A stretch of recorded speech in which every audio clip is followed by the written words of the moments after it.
Hello and welcome. Thank you for joining us today. I'm Michelle Good, Chief Operating Officer at Good Intelligence, and I'll be facilitating today's webinar, introducing the Global Architecture for Digital Identity. I'm delighted to present in partnership with the DID Alliance today, and it is chaired by Alan Good from Good Intelligence. Today we have published a white paper to accompany this webinar, and we'll be taking you through those key points. On the agenda today, Alan Good will be starting by presenting the paper. We'll then have some presentations by the DID Alliance and a demonstration. And then we'll have a panel discussion where you'll be able to submit your questions and our expert speakers will be here to answer those. So let's get started. I'll hand you over to our chair for today, Alan Good. Alan, over to you.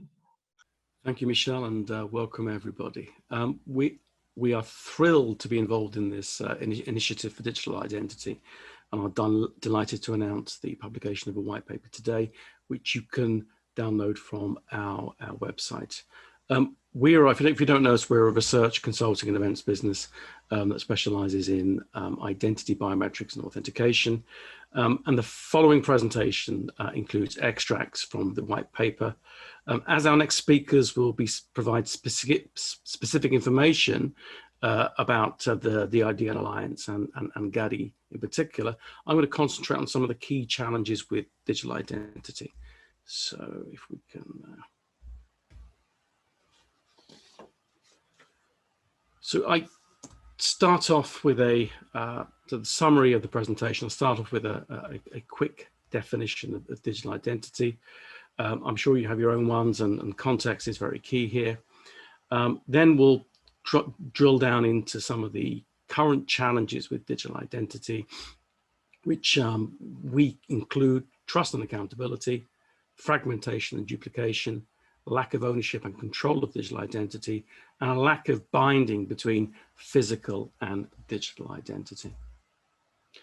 So starting off with a definition, according to NIST Special Publication 800-63 Revision 3 Digital Identity Guidelines, proper definition of digital identity requires the knowledge of the context of use in order to arrive to a single definition that satisfies all.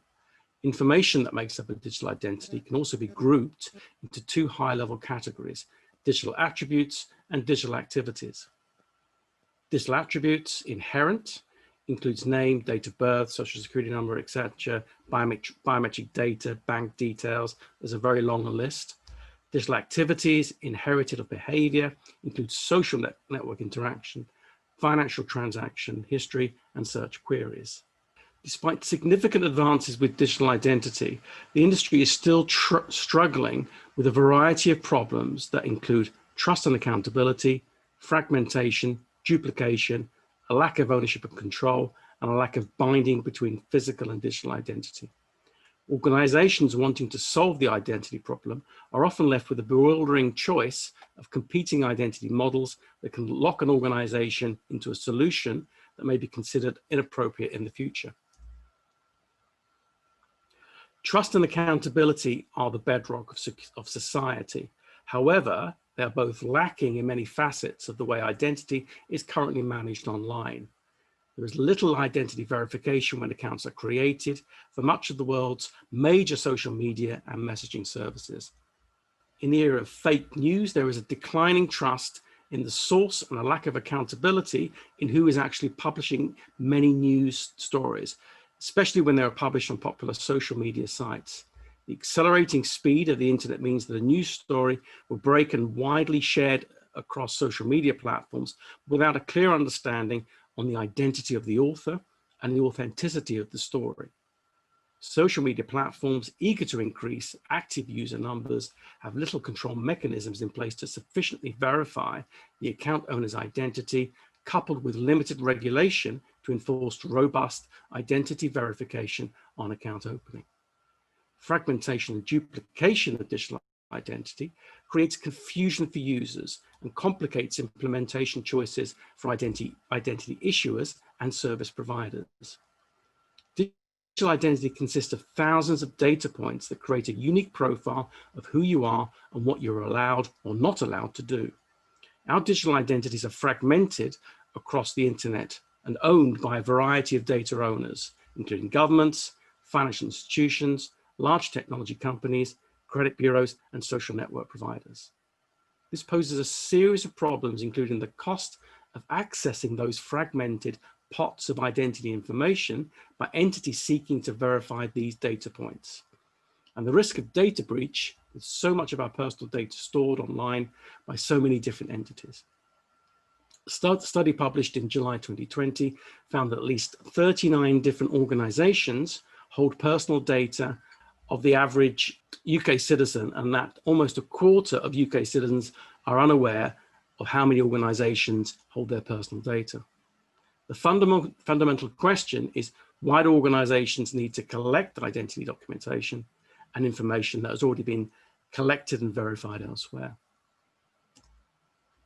The majority of today's internet-related interactions are controlled by centralized authorities that demand users to disclose sensitive and commercially valuable personal information.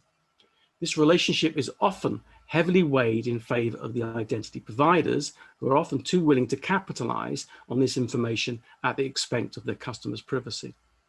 Despite the advancement of data privacy legislation, once identity information is handed over to a requesting organization, an individual loses control of it and has little control as to where that information may end up. Monetization of personal information is a common motivation for many internet companies. This unbalanced relationship leads to a significant negative cost to both the user and the identity provider. Identity theft, spam email, phishing attacks, and fraud are all direct consequences of this broken system. One of the greatest challenges in any digital identity system is connecting or binding a physical identity with a logical identity. The question of how to bind an individual to a digital representation of that individual has proven to be a challenging one. Identity verification or proofing is one method in which a combination of trusted, normally government-issued documents, passports, driving licenses, national ID, etc., biometric data, nominee face, and other identity information can be linked to verifiable digital credentials to form effective binding between physical and digital identity. A major problem with the current approach is that there is no one source for a verified digital identity, a unique digital address that acts as a trust anchor. Users have to repeat similar processes each time they are required to prove their identities. This is inefficient, adds friction for users, and is costly for service providers. Thank you. I would now like to bring members of the DID Alliance to introduce to you their vision of GADI, starting off with a short presentation from Sung-Hyun Lee. Sung-Hyun Lee is the founder and CEO of Rayon Secure and a founder of the DID Alliance.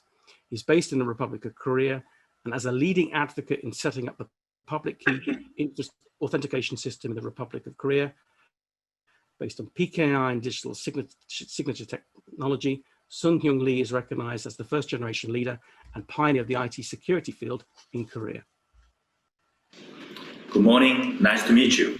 I'm Sung-Hyun Lee. The DID Alliance was founded to enable trust-based identities for the digital world. Over the past year, many experts and companies have put their best efforts to standardize and develop the ecosystem. As a result, we have GADI, which provides a digital address to help a person manage their identity life cycle, regardless of the platform and device. I'm so pleased Alan published the GADI white paper and hold this seminar to present it today. I would like to express my special thanks to Alan for these efforts. I sincerely hope this seminar today will be of great help to all of you. Thank you. Now, I'm going to hand it over to Ramesh.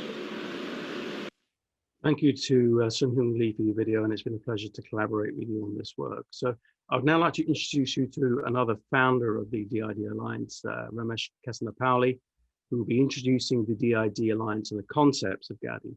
Ramesh is currently the CEO of Digital Trust Networks, based in Santa Clara, California, and he's also the founder of the FIDO Alliance. Obviously, you probably know that from authentication. So if we can play, and it also includes a demo by Jason Burnett, Director of Products at Digital Trust Network. Thank you. Hi, this is Ramesh Kesanapalli. I am the CEO of Digital Trust Networks, co-founder of DID Alliance, and also founder of FIDO Alliance. Before starting the DID Alliance, after going through a lot of activities and initiatives that are going on in various bodies with respect to digital identity, what we felt is, while there is a great work that's being done with respect to security and privacy on the digital world, we also felt that there is a necessity for trust and accountability if you really want to have a functioning either society or functioning business, whether it is physical world or digital world. The goals of DID Alliance, what we felt was we wanted to come from the industry angle. And if we really want to make sure this technologies and these new digital identity models have to be adopted, we have to come from the issuer's angle, user's angle, and service provider's angle. How do I make issuers' life a lot easy when they want to actually come onto the ecosystem where they don't really have to change their infrastructure or change the applications or change the personals?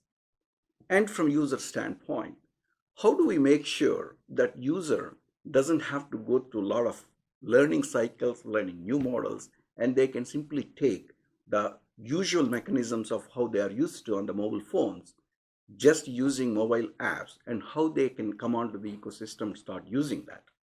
And for the service providers, whether it is physical world or digital world, they should be able to check whatever they are being presented. They'll be able to check real time directly from the source, whether it's accurate or not. The core principles when we wanted to design this new system, we should not be holding anybody's identity or anybody's personal data. Second principle is data should remain where it belongs, that is with the issuers. They should not be spreading the data, issuing the data, and making copies somewhere else. Third principle is to make sure let's bring the issuers who actually issuing the data into the value system where each time when something is verified, they get a benefit out of that.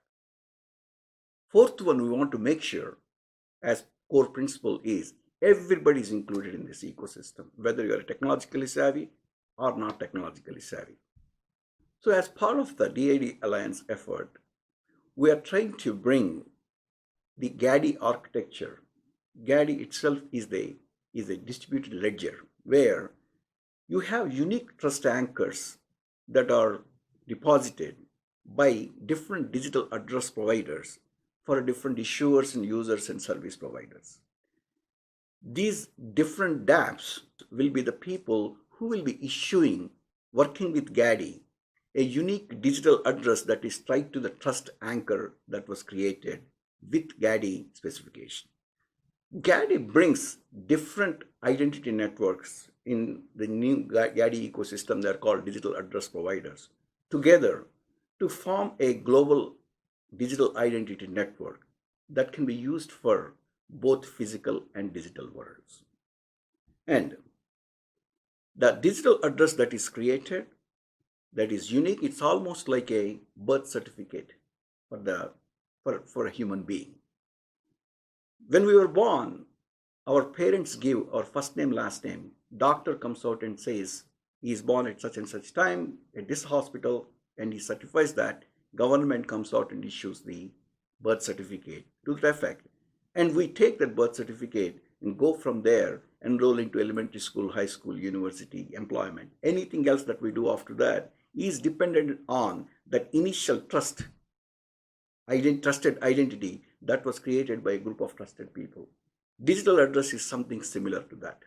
one of the issuers that could be your DMV, passport office. It could be your company that you are working for, where your IT person will actually do the identity verification. It could be a bank where they already have done identity verification for you. It could be medical center. Once the digital address is created, that address is the place where you get everything that is belong to you will get delivered to you in the form of the referenceable pointers, if I may say.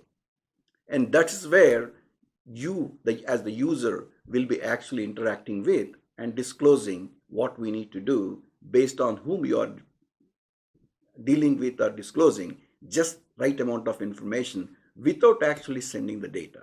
Everything is based on ZKP.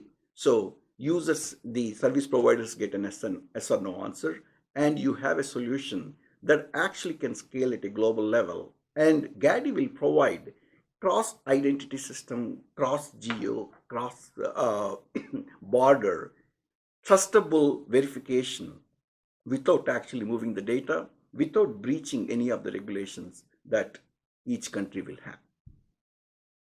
So what happens if you embrace this GADI ecosystem? Issuers will actually benefit as part of the value chain for the credentials that they have issued. Second thing, their reputation will be protected.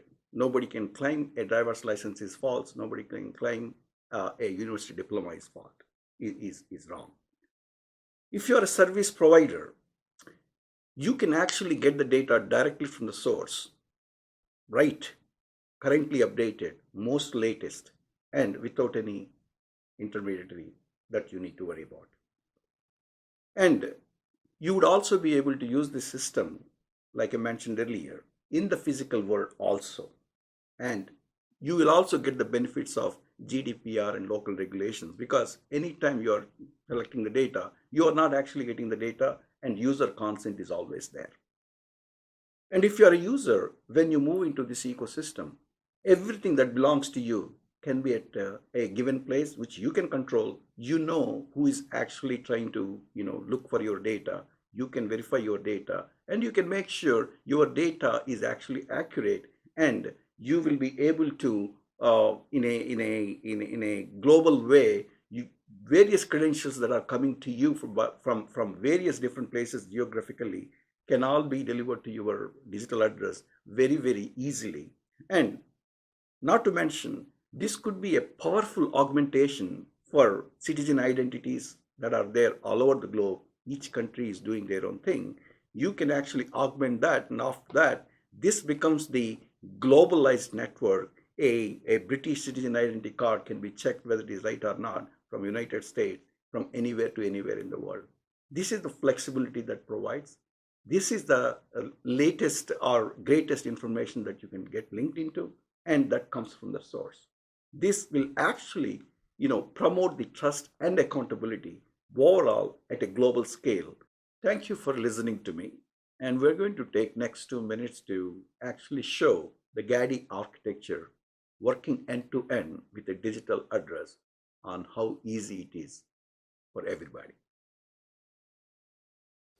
Hi, my name is Jason Burnett. I'm the Director of Products for Digital Trust, and I'll be walking you through this demo today.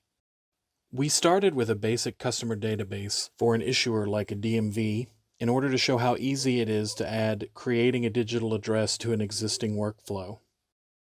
Clicking the Create Digital Address button takes existing user data and uses it to create the digital address. The user can use their app to import the digital address, which kicks off an eKYC process on their phone in order to ensure that the user of the device is the actual subject of the digital address.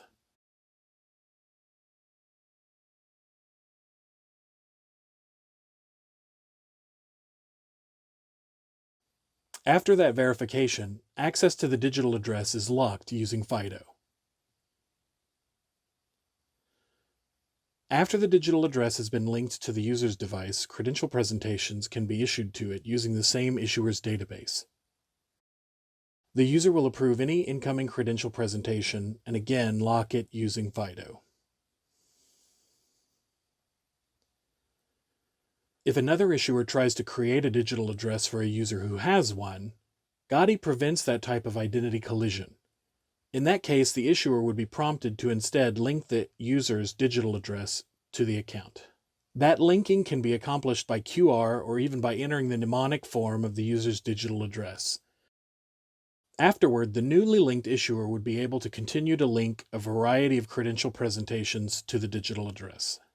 As before, a new credential presentation must be approved by the digital address holder to be accepted or shared and is protected by FIDO. Instead of using a mobile phone, the digital address can be pushed to a FIDO-protected smart card.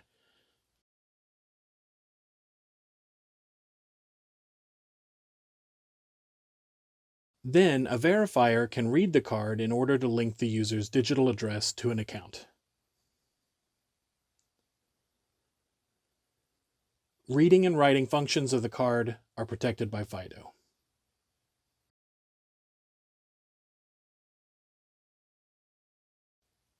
Once a user has a digital address, they're able to use it to facilitate a variety of zero-knowledge proof use cases, as well as share certain verifiable attributes based on their credential presentations.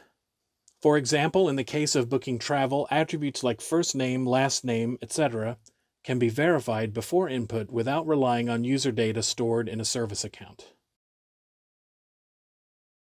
A health status, like a negative COVID test result, might be used to request special travel accommodations or even used for a return-to-work use case. Again, this is just a very brief overview of the variety of use cases which can be supported by GADI and a digital address. Thank you for your attention.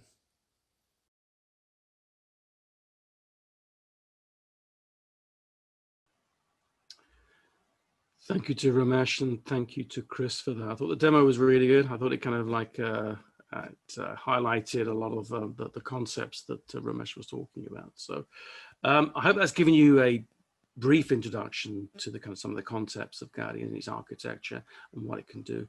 More information is available in our white paper, which is published today and available on our website.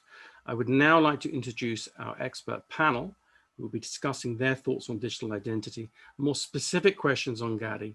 Joining me on the panel is our previous speaker, Ramesh Kasanapauli, Abby Babir, co-founder of the DID Alliance and Senior Security Advisor at CVS Atna, Chris Clayson, Director of Strategic Alliances at Digital Asset, Santosh Rajvadaya, Senior Director, Product Management at Jumio.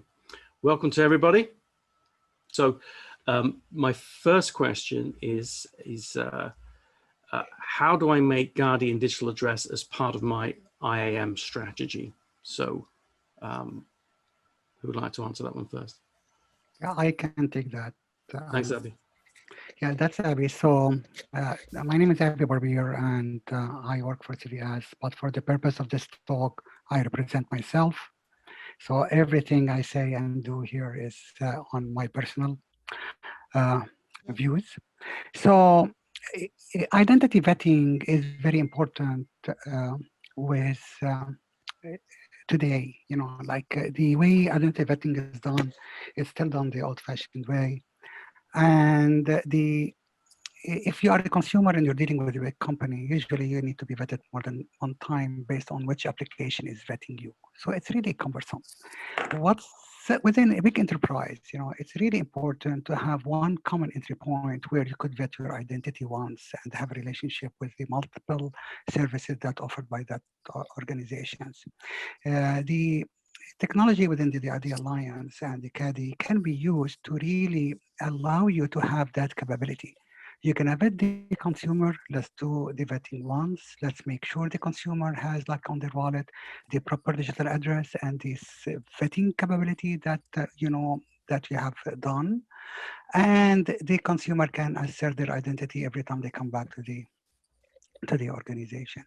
It solves a lot of the issues that require multiple vetting, in particular when you use strong authentication technology like FIDO.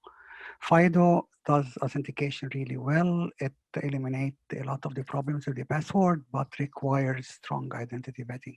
So you need the bootstrapping trust anchor. So, it will make your relationship with your consumer much better and much easier. A lot of the applications, even within big organization, can use backend to hook on to one application. That's the idea that the GADI enabled. So you don't need to re-engineer all of your workflows. You just code the extension on the backend. So, it solved a lot of the issues that modern and current enterprises faces. Thank you, Abby.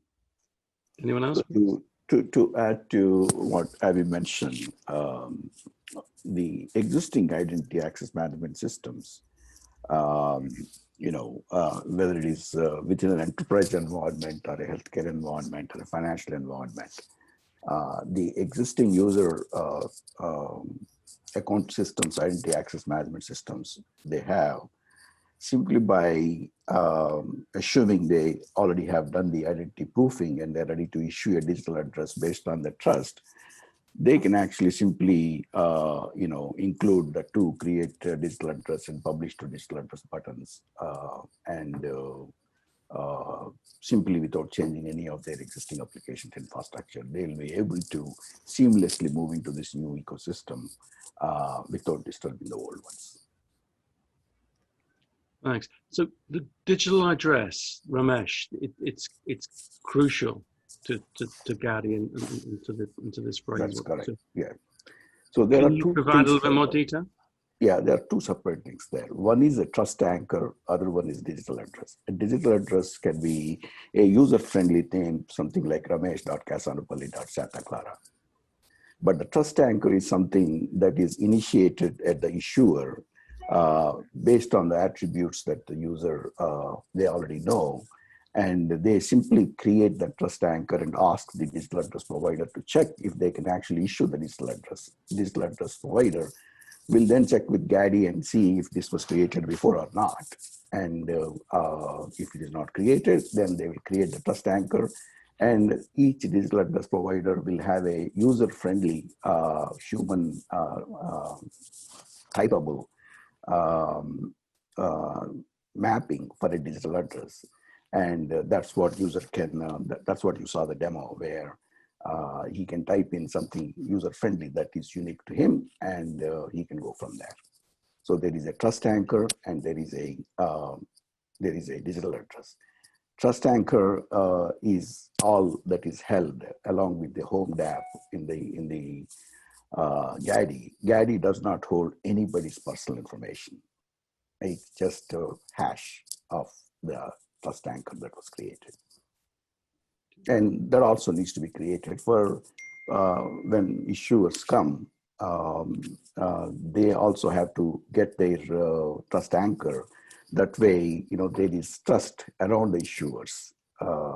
That's very, very key as we are bringing the network into the picture.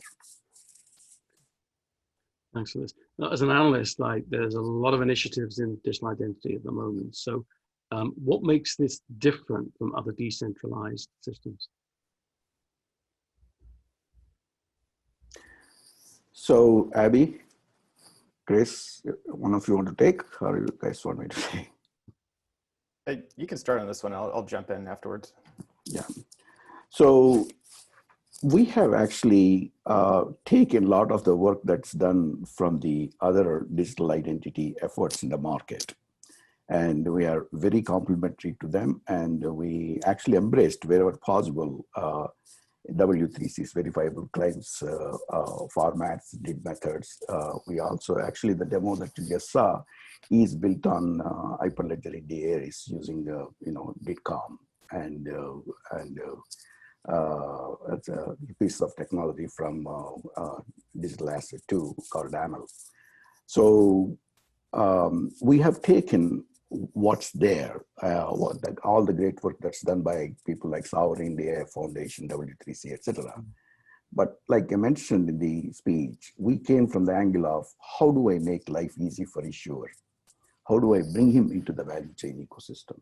How do I make users' life a lot easy? That's the angle. We completely came from the industry angle. That's how we are different, and we continue to monitor and absorb all the efforts that are working on in various bodies.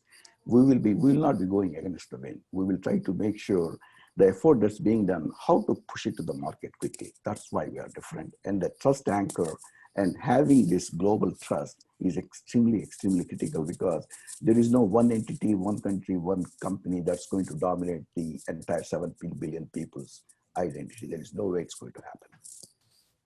And to build on that, in addition to the trust anchor approach, it's really the focus on interoperability, which got me interested in this project. The interoperability of distributed identities is really aligned to what digital assets trying to do in general, which is building interconnected economic networks that's independent of the underlying infrastructure.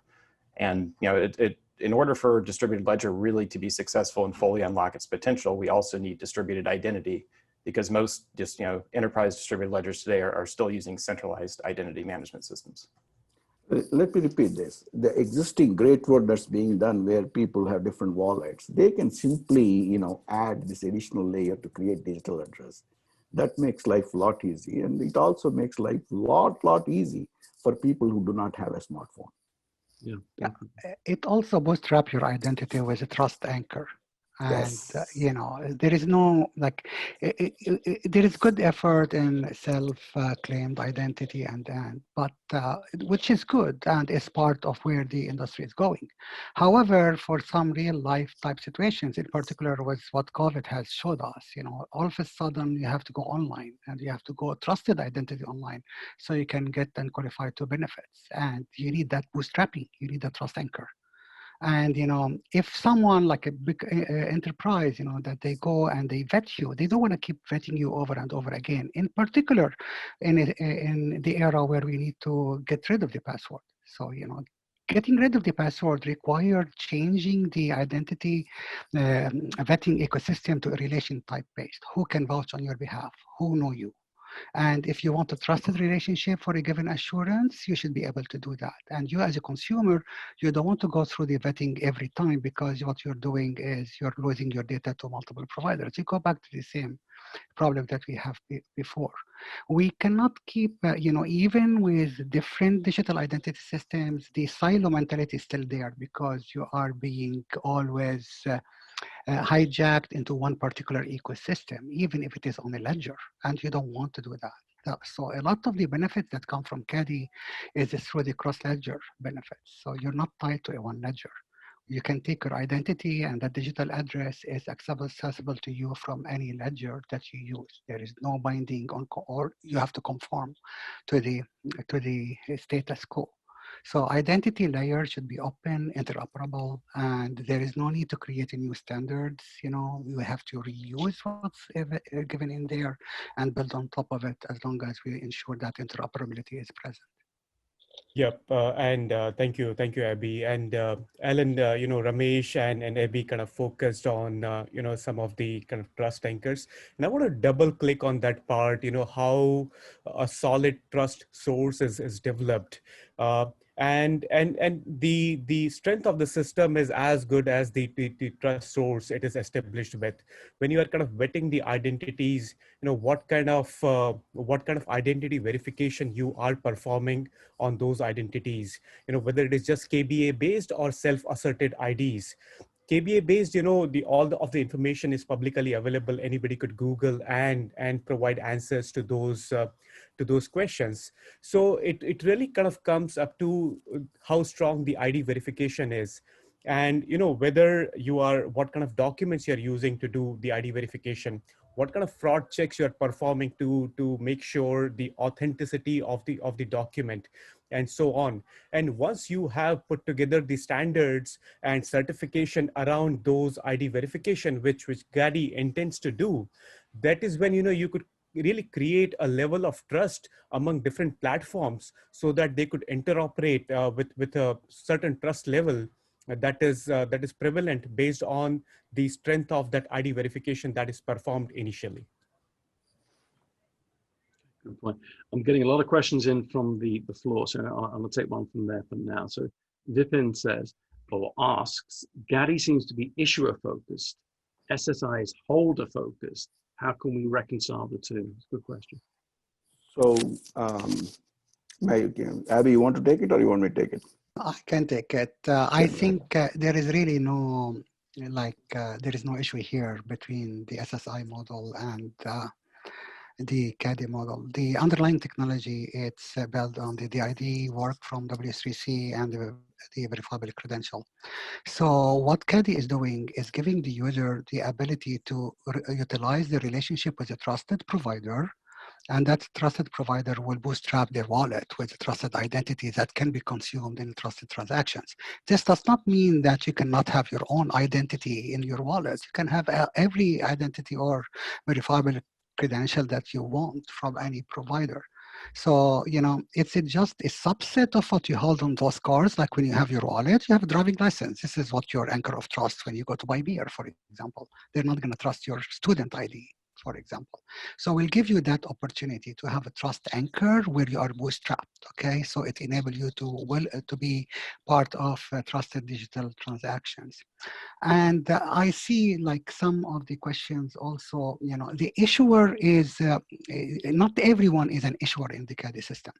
So to become an issuer, you have to go through a vetting process. So think about it like the Visa and MasterCard type framework. So there is criteria, there is a governance framework, and when you become an issuer, you become part of that family, and then you have to be accredited and certified. So the issuers that issue that trusted credential will be trusted issuers.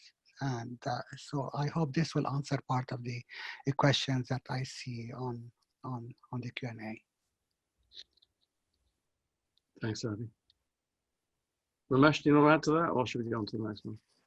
No, it's like Abby said, this only complements and enhances what the user-initiated models out there. And this actually promotes even easier way because user-generated one is a pull model. This is actually a push model. Issuers, as soon as when you walk into a DMV, after they fill the form and then they're ready to issue your driver's license, they'll simply ask you, Alan, do you have a digital address? If you don't have it, they can say, create one there and push the button to issue it right away. 2 weeks later, you might get your digital address, physical driver's license to your home, but within 24 hours, you probably will have a digital address, digital driver's license right away possible. So this makes life a lot easier for the existing and emerging ecosystems and makes it even more stronger. But let me remind you, I think I said in my speech 10 minutes ago, the fraud is not just limited to digital world, it's there in the physical world. When you walk into a Wells Fargo bank, when you give 2 or 3 papers which says you work for a company and there is no other than the banker just taking copies of that and filing them, they have really no way of checking if it's accurate or not. So this actually provides a mechanism where they can easily check. And again, the DApps do not hold anybody's personal data. Data is still with the issuer. DApp will only work with a ledger to make sure the credentials that are issued are actually in compliance with VC claims, W3C VC formats. And those DITs are all things that are getting delivered to the digital address. So there is no data that's being left anywhere other than the issuer and whoever wants to verify that. So this makes whole thing a lot more easier to embrace. Okay. And related to, you mentioned about privacy there. So Phil Renley has got a question. He said, how does GADI protect people from privacy problems that are inherent in a universal identifier like the digital address? Will the digital address be used to correlate a person's activity across the internet and increase surveillance? No, that's not how the architecture works. The way it works is, like I said, the issuer still has the data. And DApp just has the user control through FIDO from the user. And service provider, when they want to verify something, and user is the one who's going to say, here is my digital address, you can go check it. And when the service provider wants to go check it, DApp releases the DID, and that's what then the service provider will be able to go check it directly from the DApp agent that is sitting on the issuer side. And it is the issuer who's actually sending a ZKP answer. Yeah, so Ramesh, I will add on top of what you said. So Phil, the GADI really does not care about the identity transaction. And this is where your privacy issues come into equation. We think of it as an identity resolution. Somebody attested on your identity. So the rest of your identity-based transaction is off the ledger. It's between you and the issuer. GADI is not aware of it. So, we are not part of the identity transaction. And we could do identity transaction, or it could be done on another ledger if you want to, but we know not to. So at the end of the day, you're doing identity resolution with an assurance level. This is Ramesh, yes, and we can prove it is Ramesh because Ramesh was be able to be authenticated to the assurance level required by the provider, and then the relationship goes on. So we do have a separation between the identity resolution and the identity transaction. Thank you for that. Now I'm going to go a little bit higher level here and a bit helicopter. So the question is this a global initiative? And how will distributed identity really scale to 7+ billion users? And how does the GADI framework support this vision? I can answer first. Think of it read-write. Okay, you do one read, one write, and then read. So, once a physical address or digital address is created, this is, you need the consensus and the other stuff to make sure that the integrity of the digital address is there. But later, most of the operations on the system will be basically a read type operation, and this will be faster type operations. So in short, we could scale to any number of transactions that you want. Ramesh? Yeah, this is actually right from the day one. This is architecture is expected to be for the global population, just like internet infrastructure. What we are trying to do, like I was mentioning, is bring that trust and accountability layer where, Alan, I think in your thing that your introduction you were mentioning about, there is absolutely, we have come this far to in the internet adoption and the digital adoption because we made everything account-oriented infrastructure, not identity-oriented infrastructure. That's the transition that we need to go through, and that's the transition that we are ready to make, actually, in my opinion, because all the technology pieces are existing. And dApps will be the different countries will have different dApps, and GADI itself will be is a distributed ledger, and there will be nodes in every country. And I don't see any problem in scaling, just like the internet infrastructure, how DNS routers are working and how the internet gateways are working. I see these things, this is the same model that we're going to fit into and then scale as needed. I have no doubts about that. Yeah, and I wanted to add something to what Ramesh and Abhi had said. There's a preconceived notion about, hey, this is a digital identity platform. In the first place, whether, the entire world population has access to digital mechanisms. The second notion is, hey, do all of the world population have valid IDs? How do we address the challenge of converting from physical to digital IDs? And I want to kind of highlight some data here, Alan. If you look at internet penetration, we have majority of world's population and more than 60% today on active internet users. On top of that, if you look at the IDs, whether the world population, what kind of world population has the physical IDs today, 6.5 billion people in the world have some kind of ID, whether it is physical or digital ID today. In terms of growth and accessibility, it is expected that in a couple of years, we'll have more than 80% of world population that will have access to this mobile or internet technology. So now there are a couple of questions. One is, hey, how do we kind of bring those physical IDs to digital IDs? And fortunately, service providers like Jimeo and others who are global in nature support more than 200 countries and more than 4,000 ID types worldwide. So that is where you kind of solve the problem of binding physical IDs to digital IDs and creating and bootstrapping those digital IDs. And from there on, GADI is going to play a great role because variety of users are going to be on variety of identity platforms. They are not going to be on one single platform. And that is where GADI comes into the picture. That is where GADI interconnects everything. And that is where GADI enables the exchange of those newly created digital identities on a single platform, so that service providers can leverage those IDs from a variety of different identity platforms. And this is also where digital asset is coming to the table and bringing our technology, which is currently used by the largest market infrastructure providers in the world today.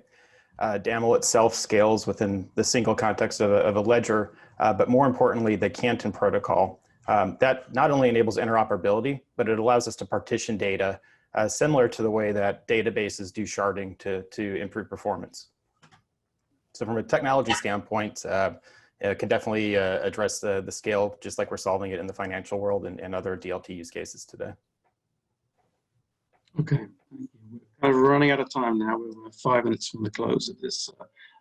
We've got probably about 30, nearly 40 questions that we haven't answered from the floor. We apologize, but what we'll do is that we'll go through those and then we'll review them and then we'll get back to you over the coming days individually on those. So this is such an important topic, and it's great that so many attendees have joined today to learn the importance about digital identity and the role of GADI in enabling trust and accountability. The white paper is available to download from the Good Intelligence website, as I've said.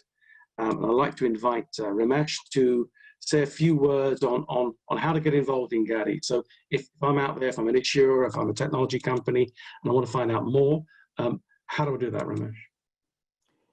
So thanks, Alan, and thanks to all the participants. I feel this is definitely a very important thing considering what's happening in the world today. And what we have shown with respect to demo today is basically the guardrails of the architecture. And by no means the specification is ready, it's final or anything. This is something now we are open for everybody to come and participate and give the ideas and then make sure, well, like Phil Wingley asked about privacy and stuff. And I'm sure there will be holes. There is no silver bullet to anything in life. So this is the basic guardrails for the architecture. We want to make sure, we proceed and then make sure different parts are standardized. I welcome everybody to join, and this has to be a collaborative effort. This has to be done correctly. This has to be done right this time, considering what's happening in the world, where when somebody puts a misinformation, we can't even keep track who actually generated that. It's really pathetic place we are in right now with respect to whether we can trust what we see or not. That's a very bad place to be, So I feel this needs collaboration with a lot of people, and we are very open. We don't want to have illusion that what we are doing is absolutely right. And what we see is this is what brings the trust and accountability, both digital world and physical world. Also includes the people who are disadvantaged from having an identity that is presentable, may that be a farmer who cannot, buy a phone, or a refugee who is crossing border, or if you see the recent stimulus checks, the number of billions of dollars was sent to the people who are not even alive. How do you make sure, these things are done? When somebody puts something out there, you have to make sure that there is a correlation and there is no fraud that we can do in the form of identity improvising or identity fraud. This will bring all those things together and also be able to trust. If somebody presents a university diploma from a different country, how do I trust if that university exists or not? So that's what these things will come together. And I strongly believe this is something that will have a much bigger impact going forward globally. This needs a lot of eyes and ears. We are in no illusion that we know everything. It's just a last 6 months has been the total effort that we have put in to come where we are. There is a long way to go. We have to make sure the spec is solid. It fills all the gaps, addresses a lot of questions. So I encourage all the people to come and join the GADI Alliance, and feel free to send me an email, send us an email. And I need all the help that I can get We need all the help that we can get. This is a global sport. This is a team sport. I need, let's do this together for the industry, all of us, just like what we did with FIDO Alliance. Let's make this another humongous success on the identity side to bring in trust and accountability once and for all. Thank you so much. Thank you. Great words, Ramesh. And I think if anybody can do it, what you've done with FIDO, it's I think you're the man to pull this together. So thank you for everybody to attending the webinar today. We'll be in touch with the recording of this event, the availability, and also to answer those specific questions that come in. So thank you for attending. Enjoy the rest of your day.